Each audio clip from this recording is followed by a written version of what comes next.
Hey, this is Darren from Property Prosperity. Today I thought I'd have a bit of a chat about trying to find a development site, and more importantly, trying to find a profitable development site that you know you're definitely going to make some money on. So, I talk to people all the time that are struggling to find, a deal, I suppose, or trying to find a development that they think they're going to make money on, and sometimes they just give up, or sometimes they end up just settling and just buying anything, just saying, hey, well, at least I've got something and I'll cross my fingers and hope I'm going to make money out of it, really. And I suppose it's one of those things, a lot of people sort of think they have to do it all by themselves. And probably my advice to people is, rather than trying to reinvent the wheel and trying to learn everything by trial and error, because the thing is with developments, worst case scenario, I suppose, you can just break even or get your money back. There's a good chance that that trial and error could actually cost you money.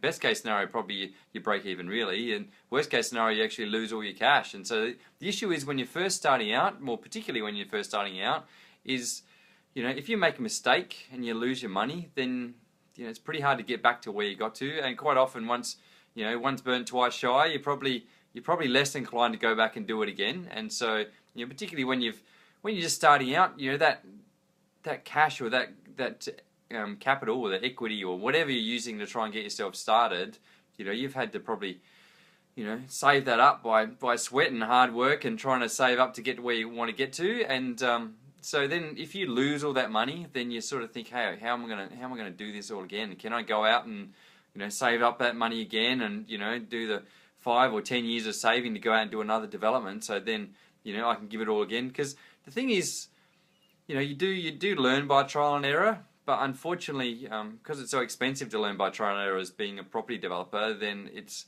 quite hard to go back and do it again. Because the thing is, the more times you do it, the better you're going to get at it, to be honest. But the problem is every time you learn something, you might learn something different in the next development you do. So my advice to you is if you want to try and get out there and get into developments, and you're looking at trying to find a profitable development, particularly if you're starting out, I just try and leverage off of people that know what they're talking about already. So go and have a chat to developers that that either do it for a living, or you can see they're doing property development full time, or consistently enough that that you can leverage off of their mistakes. If they've made lots of mistakes over time, they're less likely to make it again.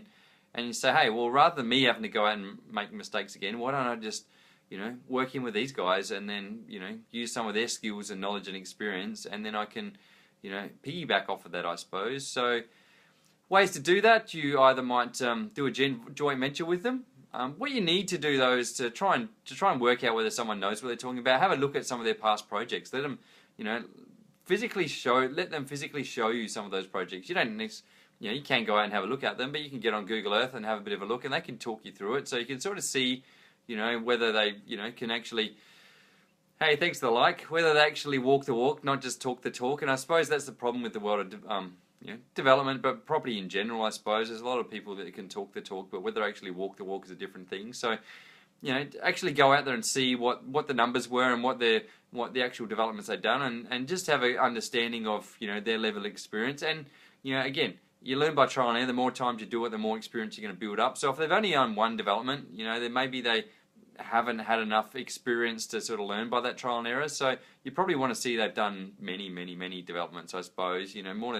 Probably more than 10, I suppose, before you can say, okay, well, they've had enough chance to sort of, not have to make too many more mistakes, I suppose, and not make any mistakes with your money, really. So with a joint venture, why would they want to joint venture in with you? I suppose they can then leverage, if you've got some cash that you want to go invest in a property, although they may have lots of opportunities, they may run out of cash or for whatever reason, and for them to, have you as a source of income as a capital to get into a project, it won't be that hard for them to find a deal and then working with you for your, the capital, I suppose, and then they can go off and do more deals. Then again, 50% of something is better than 100% of nothing, or likewise, in the case of when you're first starting out, 100% of a loss, you really 50% of a gain is better than 100% of a loss on a deal. So, that's my advice. Get out there and try and find a developer that you feel really confident in, that knows what they're talking about, and then have a chat to them. Say, hey, I'm really interested in getting development. I don't want to take a big risk. Is there any way I can work in with you? And maybe they say no, and that's fine. Just go off and find another person. The other way of doing it is trying to find a buyer's agent.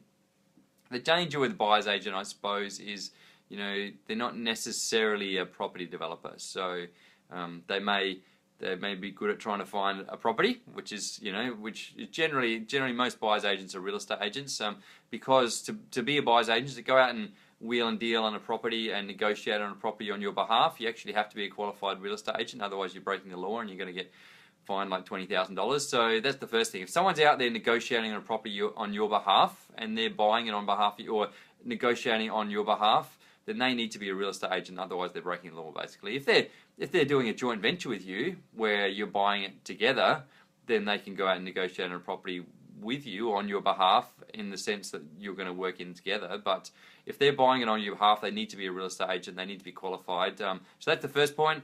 And the second point is, even if they are a real estate agent, not a lot of real estate agents are actual property developers, or they've done maybe 1 or 2 developments. So that's the next question. If they are acting as your buyer's agent, that might be fine if they're just going to buy a house to, source a house for you to live in. But if they're sourcing a house for you to develop, then you want to make sure, do they have the skills and the expertise to be able to analyse that project to make sure it's going to be profitable. So get them to show you some samples of how they analyse projects. Example-wise, if I'm doing an analysis of a subdivision for a client, I have well over 200 pages, almost 300 pages of analysis that I go through to make sure I've ticked all the boxes. Because the thing is with the development, you make the money at the end, and so if you don't get to the end, if you get stuck halfway through because you find an issue, then quite often you're worse off than what you started. Hey Mark, thanks for joining, and Dave, thanks for joining too. So yeah, so that's probably my advice is, if you want to if you starting out in property development and you really want the easiest and the safest way to get into property development, is just working with somebody else. Find someone that's a lot more experienced than you, joint venture with them, or find a situation where they can, they're willing to work in with you, and basically you have to share some of the love, share some of the profits. But like I said, it's better to share some of the profits than make a big loss. And the other options, find a buyer's agent that's going to work in with you. Again, you really have to make sure they've got skills of a property developer rather than skills of purely just purchasing a property, I suppose. So hopefully that's made sense to you. And if it has made sense, then click on the like button. I hope hopefully you found it useful. If you think someone else is out there looking to try and find a development site, I know I talk to people all the time, and I talk to people who've been looking for years trying to find a development site, and they still haven't found anything. So, which is the crazy thing, because once you become experienced and you're, I don't know, it's amazing. It's like once you're, I don't know, buy a red car, suddenly you see all these red cars out there. And likewise, once you become a property developer and you're out doing more and more deals, you suddenly just find there's heaps of deals all over the place. So, from my perception, it amazes me when people say they can't find any good deals out there, because there's heaps of opportunities out there at the moment. But it's one of those things, the more experience you get, the easier it is to find deals. So hopefully that's made sense to everybody. And so click on the share button, or otherwise, if you've got something you want me to talk about in a future episode, then click on the comment box. If you've got any other questions, or something you're not sure about what I've had to talk about, then click on the comment box, and I'm happy to try and answer any questions I have. So thanks guys, I look forward to catching up with you next time.